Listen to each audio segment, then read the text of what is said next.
Hello everyone, welcome back to IP Unix and I'm Niyati your SME of CM। तो आज जो है हमारा जो है लास्ट लेक्चर है फॉर यूनिट 4 जिसमें कि हम थोड़े से जो है न्यूमेरिकल सॉल्व कर रहे होंगे for the topics that we learned in the last lesson. This is your today's topic. ठीक है। Numerical on PDEs, elliptic, parabolic, hyperbolic, हम हर एक पे एक एक क्वेश्चन कर रहे होंगे और मैं आपको कुछ एक्स्ट्रा प्रैक्टिस क्वेश्चन दूंगी फ्रॉम आवर लास्ट पीवाईक्यूज। ये प्रीवियस ईयर क्वेश्चंस जो हैं कैसे कैसे आए हुए हैं, ठीक है, जिससे कि आप लोगों की प्रैक्टिस अच्छी हो जाए। So before jumping on to the numerical, एक चीज जो आपको याद कर लेनी है वो है ये दोनों फॉर्मूलाज। ये दोनों फॉर्मूलाज बाय हार्ट याद कर लो। ये आप पे डिपेंड करता है आपको कौन सा वाला अप्लाई करना है। मैंने दोनों का बता दिया, टेक्निक मैंने अच्छे से समझा दिया था कि दोनों फॉर्मूलाज एकदम सेम है। ठीक है। आप चाहे ये वाला लगाओ चाहे ये वाला लगाओ, डिपेंडिंग ऑन कि आपको क्या वैल्यूज इजियर पड़ रहा है कैलकुलेट करने के लिए, क्या इजी पड़ रहा है, इट डिपेंड्स ऑन दैट। ठीक है। तो let's jump on to the first numerical. देखो ये आपका फर्स्ट न्यूमेरिकल है। This is on Laplace equation. ठीक है। अब लाप्लास है, उसमें स्पेसिफाई नहीं करा है कि आपको कौन सा मेथड यूज करना है। तो यू कैन यूज इधर द सेडल मेथड और द जैकोबीज मेथड। ठीक है। तो मैं यहाँ पे आपको सेडल मेथड से करके दिखाऊंगी क्योंकि सेडल मेथड जो है थोड़ा सा ना ट्रिकी है। जैकोबीज तो इजी है। जैकोबीज अगर आपने सेडल देख लिया तो आप जैकोबीज आसानी से कर लें। ये आपका लाप्लास इक्वेशन दे रखा है। डिफरेंस बता देती हूँ। अगर यहाँ पे पॉइसन होता तो यहाँ पे जीरो की जगह क्या होता, एफ ऑफ एक्स वाई। ठीक है, बस इतना सा डिफरेंस है। ओके। तो हमारा जो ग्रिड है वो 5x5 का ग्रिड बनेगा। 0 से 2 तक जाएगी values with a step size of 0.5। ठीक है। तो इसको जल्दी से ड्रॉ कर लेते हैं कि हमारा जो है ये 0 रहने वाला है, ये 0.5 रहने वाला है, ये 1 रहने वाला है, ये 1.5 रहने वाला है, ये 2 रहने। ठीक इसी तरीके से this is 0.5, 1, 1.5 and this is 2।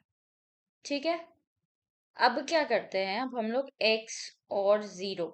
अब देखो बॉटम जो है हमें सारी वैल्यूज 0 दे रखी हैं, तो मैं यहाँ पे लिख देती हूँ कि ये वाली वैल्यू, ये वाली वैल्यू, ये वाली वैल्यू, ये वाली value 0।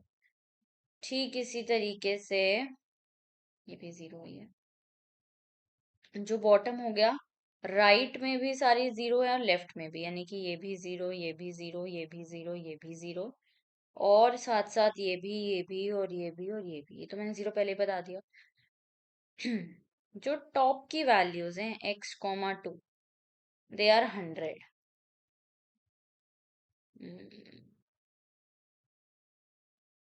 So these values are 100।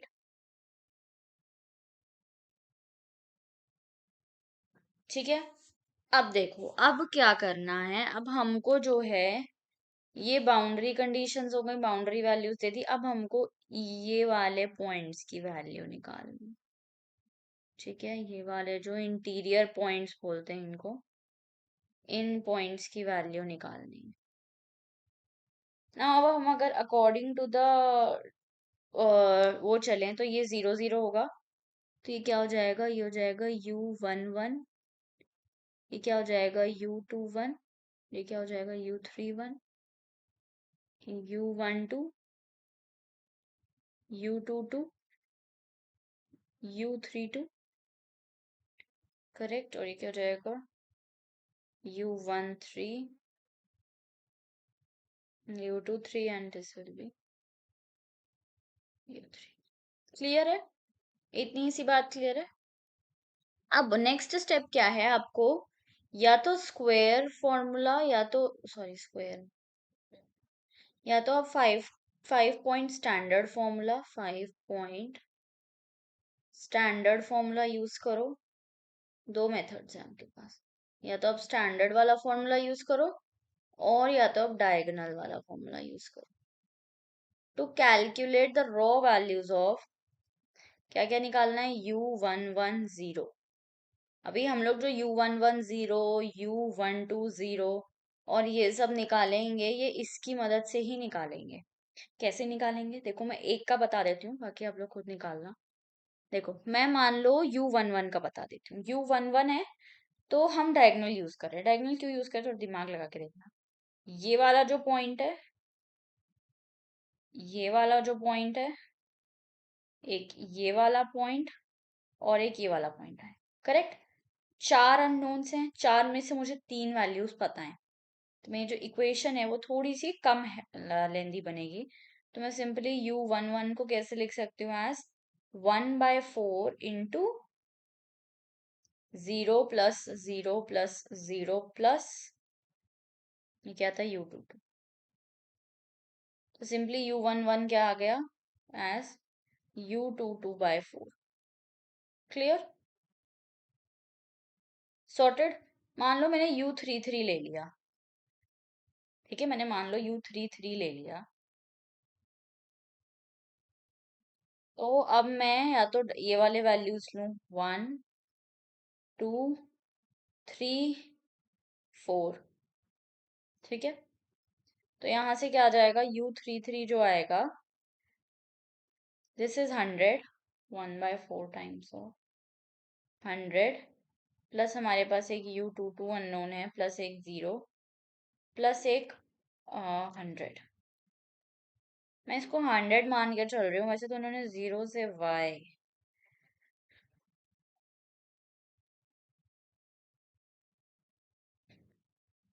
100 ही दिया, चलो मान लेते हैं 100 ही है। This is 200/4 which is 50 u2। ठीक है, इस तरीके से आपको जो है ये मल्टीपल इक्वेशंस बन जाएंगी।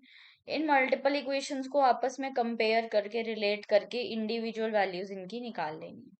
तो ये 0th वैल्यू पे आ जाएंगे। मैं एक बार आंसर दिखा देती हूँ क्या क्या आ रहा है। ये आंसर आ रहा है, और ये आंसर कब कब आ रहा है, u110 ऐसा आ रहा है, या फिर u220 ऐसा आ रहा है, ठीक है। अब क्या करेंगे, अब लगाएंगे हम गॉस सीडल फॉर्मूला, ठीक है। अब हम लगाएंगे गॉस सीडल फॉर्मूला। काफी लेंदी क्वेश्चन बन जाता है ये एक्चुअली में, हम लोग आइट्रेशन यूज कर रहे होते हैं, ठीक है ना। अभी तो सिर्फ एक आइट्रेशन में करके दिखा रही हूँ, आपको फोर्थ आइट्रेशन तक जाना पड़ेगा, ठीक है। फर्स्ट आइट्रेशन, अब देखो फॉर्मूला क्या था, u j, i of n+1 मान लेते हैं, that is equal to 1/4 times of, similar है, डायगोनल फॉर्मूला है, स्टार फॉर्मूला ही है। बस यहाँ पे क्या हो रहा है, मान लो मैंने i+1 j ले लिया, तो ये आपका n आ जाएगा, i+1 आगे जाएगा, j ऊपर आ जाएगा,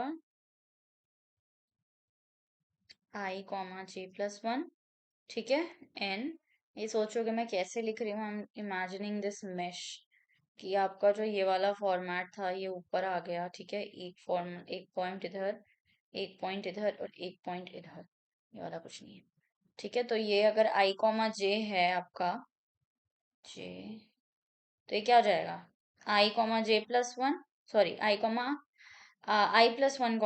राइट, i+1, ऊपर वाला क्या आ जाएगा, i, j+1, इधर वाला क्या आ जाएगा, दिस विल बी i-1, और ये जाएगा i, j। ठीक है, तो बेसिकली मैं ये वाली वैल्यूज उधर लिख रही थी, j+1 हमने लिख दिया, और u(i-1, of n+1 plus u of j-1, i of n plus, मान लो इस तरीके का फॉर्मूला हम लोग यूज कर रहे हैं। अब क्या हुआ, अब जो मैं निकाल रही हूँ वो मैं निकाल रही हूँ u111, u1, 1 का फर्स्ट आइटरेशन, ठीक है। तो ये फॉर्मूला कैसे बनकर आएगा, 1/4 इंटू, आसपास देखो 1 1 के ऊपर क्या है, u21, तो u21 जो है हमारे पास अभी इसकी फर्स्ट आइटरेशन की वैल्यू है नहीं, तो हम लोग इसको 0th लिखेंगे। नीचे क्या है, ये वाला पॉइंट कौन सा है, दिस इज 0 1, ये कौन सा है, दिस इज 0 1, तो हम इसको 0 1 लिख देंगे, ठीक है। 0 1, sorry for the black pen, ये जाएगा आपका 0 1, ठीक है, 0 1। इसका कोई जरूरत नहीं क्योंकि इसकी वैल्यू जो है हमको ऑलरेडी नोन है। प्लस आगे आ जाता है हमारा, अब 2 1 लिख दिया, ऊपर का लिख दिया, अब इधर लिख देते हैं 1 2, U 1 2, अभी इसकी भी हमारे पास नई वैल्यू नहीं आई है। प्लस और क्या बचा, ये वाला पॉइंट इधर देखो, ये 0.5 जो दिखा रही हूँ मैं, ये वाला पॉइंट। तो ये वाला पॉइंट क्या आ जाएगा, 0 1, तो ये हो जाएगा प्लस U और प्लस U 0 1, ठीक है। इस तरीके से आपको लिखना है बेसिकली, इसमें भी जरूरत वैल्यू क्योंकि हमको गिवन है। सारे फॉर्मूलाज इसी तरह लिखने हैं। मैं एक और बता देती हूँ, मान लो मैं U 1 2 लिखने जा रही हूँ, ठीक है। पहले पहले तो एक बात ये ध्यान रखना कि हम लोग किस सीरीज में निकाल रहे हैं, वो भी याद रखना आपको। मान लो मैंने पहले U 1 निकाला, फिर मैंने ये निकाला, उसके बाद मैंने ये निकाला, फिर यहां से मैं यहाँ आई, फिर मैंने ये निकाला, फिर U 2 2, फिर U 3 3 ठीक है, इस तरीके से। तो जिस सीरीज में आप यहाँ पे निकाल रहे हो, फर्स्ट स्टेप में जिस सीरीज में निकाल रहे हो, सेकेंड स्टेप में भी उसी सीरीज में निकालना, ठीक है, इतना ध्यान रखना। मान लो मैं U 2 1 निकालू, ठीक है, अकॉर्डिंग टू द सीरीज में बता रही हूँ। U 2 1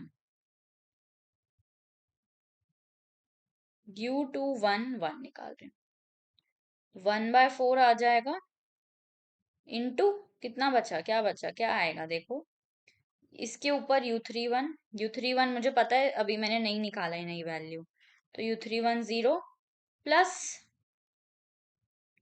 साइड में U 2 2 भी नहीं निकला है, तो इसको भी हम लोग 0 लेके चलेंगे।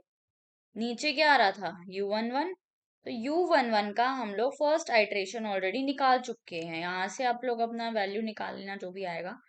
तो यहाँ पर हम लोग 1 लिख देंगे, प्लस एक और कौन सी वैल्यू बची है, ये आ गई आपकी 0 2, ठीक है। तो इस तरीके से आप इसका निकाल सकते हो।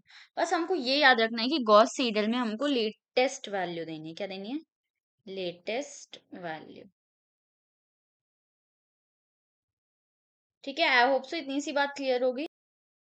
देखो यूजुअली इस क्वेश्चन में वैसे तो फोर्थ इटरेशन तक जाना होता है, ठीक है, बट आप लोग अपने कंफर्ट के हिसाब से देख लेना, ठीक है। वैसे तो हम लोग को बस कन्वर्जेंस दिखाना होता है, दैट्स इट। तो मैं एक बार रीकैप करवा देती हूँ कि हमने बेसिकली क्या करना है इस तरह का क्वेश्चन अगर हमने एनकाउंटर कर लिया तो। देखो, फर्स्ट स्टेप क्या था, use the 5 point formula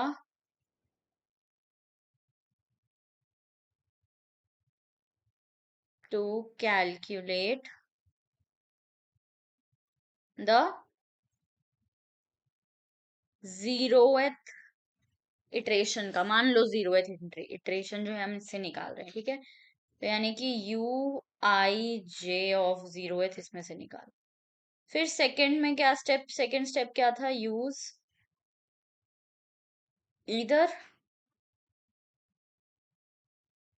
Gauss saddle और Jacobi, depending upon your comfort. बस याद रखना है इसमें लेटेस्ट डालना है, ठीक है, लेटेस्ट याद रखना, एल से सेडल, एल से लेटेस्ट, ठीक है। Use for calculating the iterations. सबसे ज्यादा एक्यूरेट वैल्यू, वैसे तो मैं इस पर्टिकुलर क्वेश्चन में जब मैंने सॉल्व करा था तो मैंने 4 इटरेशंस तक सॉल्व करा था, तो क्योंकि काफी लेंदी हो रहा था, तो मैक्सिमम 3 to 4 इटरेशंस तक सॉल्व करके एक बार दिखा देना एग्जाम में, फॉर कैलकुलेटिंग द इटरेशंस, ठीक है। इतनी बात इसमें ध्यान रखनी है। इसमें आप या एक बात और ध्यान रखना, आप पूरी ग्रिड ड्रॉ कर लेना प्रॉपर, क्वेश्चन में ग्रिड जरूरी होता है, अगर आप ड्रॉ करके दिखा दोगे तो प्रॉब्लली उसके एक्स्ट्रा मार्क्स मिल सकते हैं आपको, ठीक है। और ये आइडेंटिफाई करने में आसानी होती है क्योंकि क्या होता है, वो बाउंड्री कंडीशन दे देता है, तो बाउंड्री कंडीशन से खुद से गेस करके नहीं निकाल सकते। इनफैक्ट जब आप फॉर्मूला लिख रहे हो तो ऊपर के पॉइंट्स, नीचे के पॉइंट्स, ये सब डिटेक्ट करने में आसानी रहती है।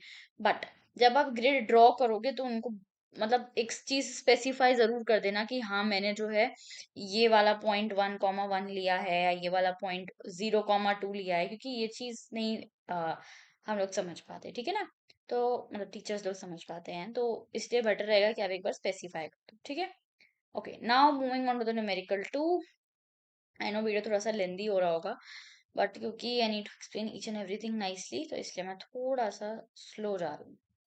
अब आ गया हमारा 1D वेव इक्वेशन, ठीक है। ये आपका इक्वेशन गिवन है, बाउंड्री कंडीशंस दे रखी हैं, initial displacement and velocity function दे रखा है। यूज द एक्सप्लिसिट, देखो डेल्टा एक्स क्या है बेसिकली, कि जब आप एक्स एक्सिस में जा रहे हो तो दो पॉइंट्स के बीच का डिफरेंस क्या है, that is delta x. Similarly जब आप वाई एक्सिस में जा रहे हो तो दो पॉइंट्स के बीच का डिफरेंस कितना है, डेल्टा टी, ठीक है। ठीक है। अच्छा, स्टेबिलिटी कंडीशन जो है यहाँ पे स्पेसिफाइड है, कोई एक क्वेश्चन दिख रहा होगा स्टेबिलिटी कंडीशन, ठीक है। स्टेबिलिटी में मैं आपको बताती हूँ क्या होता है, इसकी चार चीजें होती हैं, चारों चीजें मैं एक बार नेक्स्ट स्लाइड पे फटाफट से लिख लूँ, then I will tell you what it is. So before moving on to the next question, मैं जो है थोड़ा सा आपको फॉर्मूलाज दिखा देती हूँ। यहाँ पर आपका एक फर्स्ट टाइम लेवल फॉर्मूला है, ठीक है। ये जो हमने पहले पढ़ा था this was the second time level formula. मतलब फर्स्ट आइट्रेशन निकालने के बाद जब हम सेकेंड आइट्रेशन निकालेंगे तब हम इस सेकेंड टाइम लेवल फॉर्मूला का यूज करेंगे। But first time level formula जो है हमारा, इट्स समवॉट लाइक दिस, कि यहाँ पर जो है यू आई जे जो है it is equal to u i j, मान लो n+1th आइट्रेशन निकाल रहे हो, तो ये nth आइट्रेशन रहने वाला है, plus 1/2 r² into u i+1, zero नहीं आएगा इधर, n, ठीक है, -2 u i, j 0, यहाँ पे j रहने वाला है, इतना ध्यान रखना, प्लस u i-1 0, ठीक है। इतनी सी बात ध्यान रखनी है, 0 0 नहीं है एक्चुअली में, दिस इज n, ठीक है। ये क्या है आपका n, मतलब n+1th के लिए निकाल रहे हो तो वो n में आएगा। एक और चीज जो बतानी थी, दिस इज योर फॉर्मूला। देखो हम जब यहाँ पे r निकाल रहे हैं, जो स्मॉल r की वैल्यू हमने पीछे देखी थी, क्या देखी थी, ये देखी थी, तो यहाँ से जो फॉर्मूला आता है that is actually c into delta t by delta x। ये क्या है, देखो डेल्टा t जो है आपका वो है step size on y axis, step size on y axis, और डेल्टा x क्या है, step size on x axis, ठीक है। मतलब अगर आपके दो एक्सिस बन रहे हैं इस तरीके से, एक एक्सिस ये, तो दो पॉइंट्स के बीच में जो डिफरेंस बनता है that is your delta x, ठीक है। तो इस आर की वैल्यू से आप ये पता लगा सकते हो कि आपका जो सॉल्यूशन है वो कैसा आने वाला है। तो जब आर की वैल्यू 1 होगी तब सॉल्यूशन स्टेबल होगा, जब आर की वैल्यू लेस देन 1 होगी सॉल्यूशन स्टेबल होगा बट वो इनएक्यूरेट होगा, और जब आर की वैल्यू ग्रेटर देन 1 होगी तो आपका सॉल्यूशन स्टेबल होगा, ठीक है। Question mark is not asking question, ठीक है। तो ये चीज एक बार थोड़ा सा ध्यान से देख लेना, ये वाली चीज, कि ये जो के था वो क्या था, CK/H लिखा था ना मैंने पीछे, सी, हाँ। तो यहाँ से क्या आएगा, R = CK/H आ जाएगा, अगर R²C²K² H है, तो यहाँ पे ये जो K है ये डेल्टा T और H है जो डेल्टा X, ठीक है। अब आ जाते हैं जल्दी से न्यूमेरिकल पे। अब देखो न्यूमेरिकल जो है आपका बहुत अच्छा है, फर्नडी वेव इक्वेशन दे रखा है, UTT UXX, और यहाँ पे गिवन है, क्या क्या गिवन है, C की वैल्यू 1 गिवन है, C की वैल्यू 1 गिवन है, डेल्टा X की वैल्यू 0.5, टाइम स्टेप ये क्या हो गया आपका, CK/H था ना, तो ये H है, ये आपका K है, ठीक है। इनिशियल कंडीशन ये दे रखी है, इनिशियल वेलोसिटी ये दे रखी है, बाउंड्री कंडीशंस दे रखी है, हमको लगाना है first time level formula. Simple. ठीक है। तो देखो बताती हूँ मैं कैसे करना है इसको। सबसे पहले तो अब हमारी आर की वैल्यू निकाल लेंगे। आर क्या बताया था? C delta T by delta x. तो आर कितना आ जाएगा? सी की वैल्यू कितनी दे रखी है? 1 × 0.5 अपॉन 0.5। तो कितना आ गया? 1। क्या हो सकता है कभी कभार ना वो ऐसा क्वेश्चन भी बोल देगा कि बताओ सॉल्यूशन स्टेबल है कि नहीं। ठीक है, तो यहाँ से क्या पता चल रहा है? That the solution is stable. ठीक है, क्योंकि आर की वैल्यू 1 है और मैंने अभी ये वाली चीज दिखाई थी कि आर की वैल्यू 1 के लिए the solution of the equation is stable. Okay, now अब अगला क्वेश्चन, अब अगला पार्ट क्या है? First time level formula. तो फर्स्ट टाइम लेवल फॉर्मूला लगाने के लिए पहले हम इनिशियल कंडीशंस देख लेते हैं कि हमको जो फंक्शन है वो क्या दे रखा है, ये वाला, कि आपका जो यू आई जीरो है वो किसके बराबर है? एफ ऑफ एक्स आई। ठीक है, फंक्शन क्या दे रखा है हमको? एक्स आई इंटू 1 - एक्स आई। मैंने क्या किया? एक्स को एक्स आई से रिप्लेस कर दिया है। ठीक है, अब हम क्या देखेंगे? अब हम आई की अलग अलग वैल्यूज देख रहे हैं। आई जो है हमारा वो क्या है? मान लो मैं इस तरीके से बना लेती हूँ। हमको एक्स 0 से 1 दे रखा है और 0.5। तो मैं यहाँ पे 0 से स्टार्ट करूंगी तो एक तो आ जाएगा 0.5 और आ जाएगा 1.0। दो ही वैल्यूज आएंगी एक्स की, तीन आ जाएंगे एक तरीके से। एक तो जीरो यहीं पे आ रहा है, ठीक है ना। तो मैं क्या करूंगी? पहले यहाँ पे x i equal to 0 put कर दूंगी। तो जब मैं एक्स आई इक्वल टू 0 पे आउटपुट करूंगी तो मेरा यू आई जीरो भी 0, यू आई जीरो भी 0 आएगा। और एक तरह से यहाँ पे मैंने आई की वैल्यू क्या पुट कर दी? 0। आई की वैल्यू क्या पुट कर दी? 0। ठीक है, तो एक्स 0 यानी कि क्या है? It is nothing but x not जो है वो 0 हो गया। तो यू आई नॉट भी 0 होगा। नेक्स्ट देखो, फिर मैंने क्या करा? आई की वैल्यू 1 पुट कर दी तो एक्स 1 कितना था? 0.1। यहां से देखो एक्स 1 क्या है? 0.5, सॉरी। ठीक है, 0.5 लिखा है। तो जब एक्स आई 0.5 है तो आपका फंक्शन की वैल्यू जो आ रही है दैट इज u1 नॉट। कितना आ रहा है? It is equal to 0.25। 0.5। ठीक, इस तरीके से जब i की वैल्यू 2 है तो x2 की वैल्यू कितनी आ गई? 1.0। अगेन फंक्शन कितना आ रहा है? u2 not, it is 0। ठीक है, तो यहां से आपकी सारी वैल्यूज आ गई। अब क्या करना है? अब बस फॉर्मूला पे लगाना है। कैसे लगाओगे? Hashtag the first time formula. देखो हमको यहाँ पे t का कुछ वैल्यू तो गिवन नहीं है, तो मैं डायरेक्टली एक ही वेरिएबल मान के चल रही हूँ अभी। मान लो हमें निकालना है u11। ठीक है, तो जो u11 का फॉर्मूला है वो कितना आएगा? That is equal to, according to this, u10 plus half of r² into ui+1 कितना आ जाता है? 2 नॉट -2u10 प्लस u0 ये आ जाता है। ठीक है ना। अब वैल्यूज कौन कौन सी उठा के डालोगे? देखो, एक तो ये वाली, दिस इज, या तो आप इसको ये लिखो और या तो आप इसको ये लिखो। एक तो ये वाली वैल्यू उठानी है, दूसरी वैल्यू ये वाली उठानी है, तीसरी वैल्यू ये।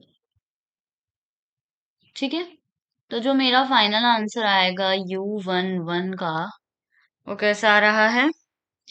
0.25 plus half of r²। r² की वैल्यू कितनी आई थी हमारी? 1। r की वैल्यू आई थी 1, तो 1 का स्क्वायर इंटू 0 - 2 इंटू 0.25 प्लस 0। ठीक है, यही हो गया। वैल्यूज ही पुट करी है मैंने। देखो मैंने क्या करा है, मैंने बस इसी इक्वेशन में वैल्यूज पुट करी हैं। तो कितना आ जाएगा? ये जो सॉल्व करके पूरा आंसर u11 की वैल्यू आ गई 0। तो ये हमने क्या लगा दिया, फर्स्ट टाइम फॉर्मूला, ठीक है ना। u11 की वैल्यू 0 आ गई।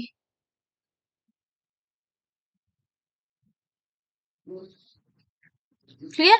बस इतनी सी बात ध्यान रखनी है। फर्स्ट टाइम फॉर्मूला से हमने u11 निकाल लिया। उसने क्या बोला था, compute this for each interior node using the first time level formula.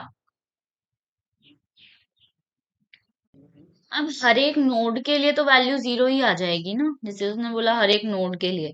तो नोड्स कौन कौन से थे, 0, 1, 2, जिसमें आई की वैल्यूज क्या क्या आई, 0, 0.5 और 1.0। तो सबके लिए रिस्पेक्टिवली जो वैल्यूज पड़ी थी वो 0, 0, 0 ही आएंगी। ठीक है, clear. So that's all with the numerical thing. This is your homework. ये मैंने दो प्रैक्टिस क्वेश्चंस दिए हैं, these are the PYQs। This is question number 1 and this is question number 2। ये आपका PYQ ऑफ 2024 है, and this is your endsem PYQ 2023। ठीक है, एक बार इनको ट्राई करके जरूर देखना। हो सकता है आपको 2-3 बार ये टॉपिक पढ़ना पड़ जाए, because this is a little bit tricky. मतलब फॉर्मूला समझ आ जाते हैं, बट थोड़ा सा जो है ना, इसके क्वेश्चन की एप्लीकेशन जो है थोड़ी सी ट्रिकी है। तो एक बार वो चीज जरूर ढंग से कर लेना, ठीक है। I tried my best to explain you guys, ठीक है। So thank you very much. So this is all for the unit 4।